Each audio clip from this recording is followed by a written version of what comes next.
kesempatan kali ini, di video pertama di playlist Data Lake ini kita coba membahas sedikit tentang apa sih Data Lake, gimana arsitekturnya. Nah, jadi langsung aja, sebelum nanti kita buat ini ya, nanti kita buat Data Lake-nya, kita harus paham dulu apa sih Data Lake itu. Nanti kita buat Data Lake, kemudian kita simulasiin arsitekturnya, dan kita store datanya dan melakukan visualisasi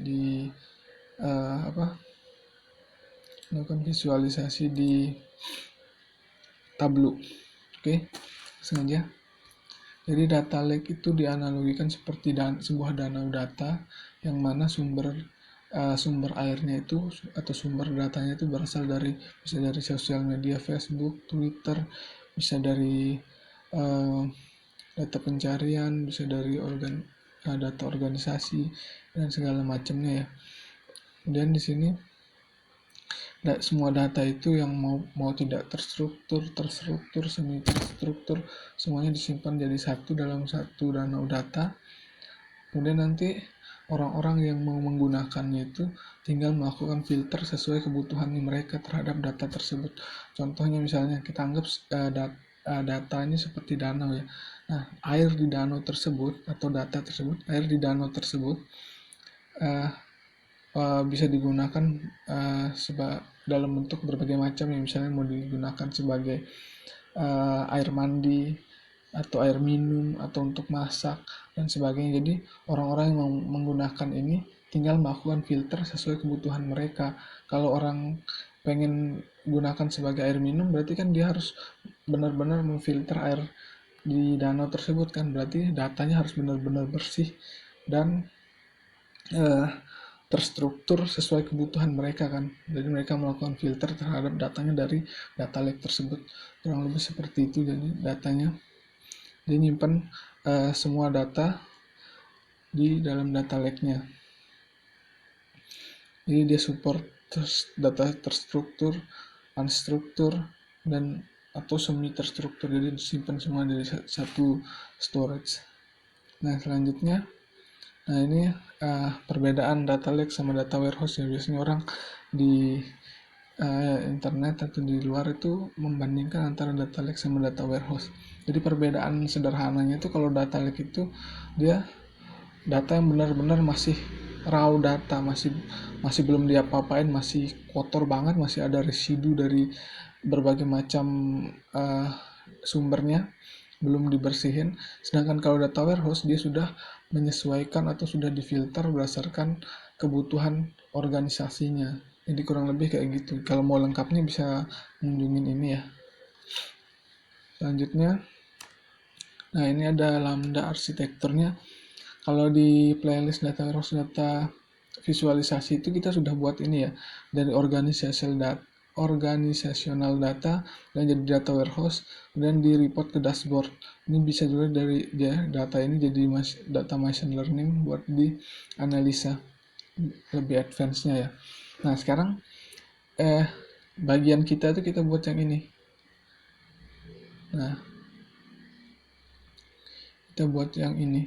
Di sini ada dari device atau dari sensor, kemudian diambil datanya, kemudian di processing, kemudian di dashboard, ditampilin di dashboard. Begitu juga bisa juga dari data processing ini, kemudian oleh data lake-nya di transfer ke sini jadi raw data, kemudian dari sini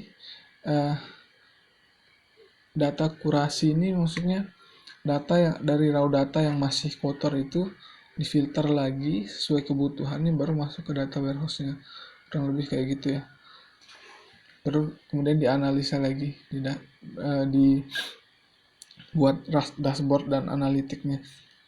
Nah, jadi bagian kita itu kita buat yang ini sekarang. Ngambil dari berbagai macam sumber, kemudian kita ambil, kita proses, baru kita tampilin dashboard. Oke, selanjutnya studi kasus. Di studi kasus ini kita punya dua sumber data. Yang pertama API Meetup, yang kedua ada polusi udara di Inggris. Nah, sebelumnya kita ada layer tambahan di sini yang seharusnya implementasi aslinya nggak ada ya. Jadi saya nggak lampilin di sini, cuman layer tambahan ini digunakan untuk membatasi data dari API Meetup sama melakukan parameter, memudahkan parameter di sini. Jadi di API Meetup ini datanya besar banget, sedangkan kita cuma melakukan simulasi, jadi nggak perlu data besar banget. Cukup yang penting datanya bisa kita ambil kemudian kita store ke data lake-nya. Jadi kita untuk memudahkan kita pakai REST client. Nah, untuk memudahkan di sini juga endpoint-endpointnya itu butuh parameter kayak waktu dan sebagainya. Jadi untuk memudahkan kita pakai REST client juga untuk mengatur parameter-parameternya kayak gitu. Jadi nanti prosesnya itu si REST client ini bakalan hit ke endpoint 2 API ini. Kemudian dari sini Nivi-nya bakalan ngehit endpoint yang kita buat di REST client-nya kayak gitu. Jadi sumber data, REST client, baru ke Nivi-nya kayak gitu. Nah, Nivi ini sendiri secara umum gunanya tuh untuk mengatur flow data kita. Jadi dari mana datanya, dari mana harus masuk ke mana, kemudian harus masuk ke mana lagi, dan seterusnya. Kurang lebih kayak gitu. Teman-teman bisa explore sendiri, nanti banyak banget istilahnya prosesor. Kalau di Nivi itu istilahnya prosesor yang bisa kita pakai untuk mengatur flow data kita. Contohnya kayak Kafka, MongoDB, dan segala macamnya, SQL, dan lain-lain. Nah, selanjutnya, setelah datanya kita dapat, dia bakalan melakukan publish ke suatu topik di Kafka, kayak gitu. Jadi, sebelumnya saya kenalin dulu bahwa Kafka ini salah satu streaming data processing yang kalau sebelum-sebelumnya, sebelum ada Kafka, orang-orang biasanya masih bentuknya itu batch data processing. Jadi data yang masuk tuh bentuknya batch, nggak real time. Sedangkan kalau Kafka ini sudah support real time atau continue datanya, kayak gitu. Jadi di Kafka tuh ada istilah producer sama consumer, publish and subscribe kayak gitu. Jadi nanti Nivi ini bakalan bertindak sebagai produser maupun sebagai subscribernya atau konsumernya kayak gitu. Jadi data yang kita dapat di sini bakalan dipublish atau bertindak Nivi sebagai produser bakalan melakukan publish ke satu topik di Kafka. Kemudian nanti Nivi juga yang bakalan melakukan subscribe ke topik tersebut untuk mendapatkan datanya. Nah, setelah data didapatkan, baru datanya bakalan di-store ke MongoDB-nya. Kurang lebih kayak gitu flow-nya. Nah, MongoDB sendiri itu salah satu database yang NoSQL. Kenapa biasanya implementasi data lake itu pakainya database NoSQL ya. Nah, baru setelah Nivi melakukan store ke sini, nanti kita coba belajar query-nya di MongoDB kayak gimana. Nah, habis itu dari Nivi kita melakukan visualisasi data juga untuk dua data yang kita dapat ini, apa sih insight yang bisa kita ambil. Contohnya nanti kayak gimana. Sebenarnya dari MongoDB, Nivi ke Kafka, baru ke MongoDB. Nanti setelah datanya di store bisa langsung kita visualisasikan di MongoDB-nya kayak gitu. Dari MongoDB bisa visualisasikan di Tableau-nya. Hanya saja itu agak ribet, implementasinya agak ribet. Yang lebih simpel implementasinya itu dari Nivi langsung kita bentuk data JSON-nya, baru kita masukkan ke Tableau-nya kayak gitu. Lebih mudah implementasinya.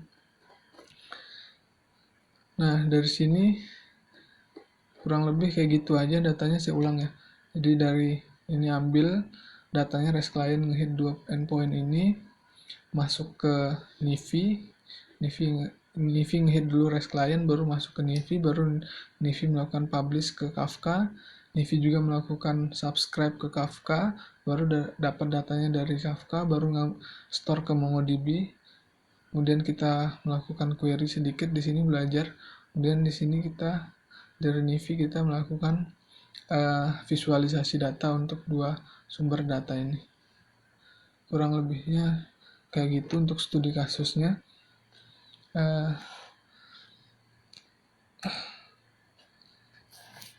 Udah habis. Jadi jika ada yang kurang jelas atau kurang dimengerti atau ada yang didiskusikan, bisa berkomentar di kolom komentar. Untuk video selanjutnya kita bakalan belajar satu persatu studi kasusnya dari nge-hit sampai melakukan store-nya. Kurang lebihnya mohon maaf, segitu dulu. Wassalamualaikum warahmatullahi wabarakatuh.